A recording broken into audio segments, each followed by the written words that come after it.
Maintenant la parole à la représentante des Émirats arabes unis.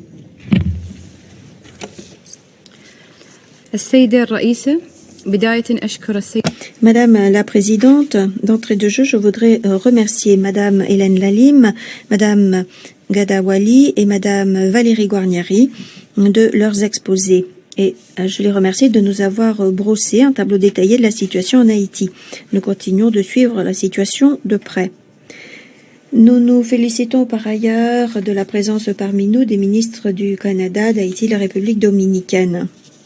Compte tenu de l'évolution de la situation en Haïti, nous sommes vivement préoccupés par l'escalade grave des troubles sociaux dans tout le pays, y compris par les attaques contre les infrastructures civiles. Nous condamnons tous ces actes de violence qui déchirent le tissu social des communautés haïtiennes et sapent les efforts déployés pour parvenir à une paix durable. La situation actuelle requiert la cessation de toutes les hostilités et souligne l'urgente nécessité d'un dialogue inclusif et calme, notamment pour que Haïti puisse avancer à nouveau sur la voie d'une solution politique durable. Madame la Présidente, le pillage d'entrepôts humanitaires, y compris de ceux appartenant au programme alimentaire mondial, est inacceptable.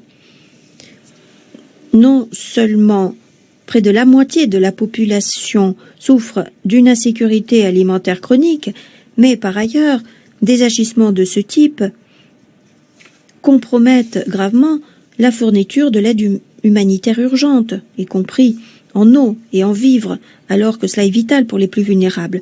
Nous devons garantir la fourniture sûre, opportune et sans entrave de l'aide pour améliorer les conditions de vie qui ne cesse d'empirer en Haïti. La détérioration de la situation souligne par ailleurs l'urgente nécessité de renforcer les capacités dans le secteur de la sécurité, y compris la police nationale et le système judiciaire. Le renforcement des capacités dans ce domaine renforcera la riposte face aux difficultés de sécurité complexes telles que l'escalade de la violence des gangs et le flux illégal d'armes. Nous attendons avec impatience le projet de résolution sur cette question. Nous pensons que le rôle complémentaire de l'ONUDC sera primordial à cet égard et nous espérons que ces programmes donneront des résultats concrets. Nous pensons également que pour régler les problèmes politiques, humanitaires, économiques et sécuritaires, il faut une démarche inclusive et globale.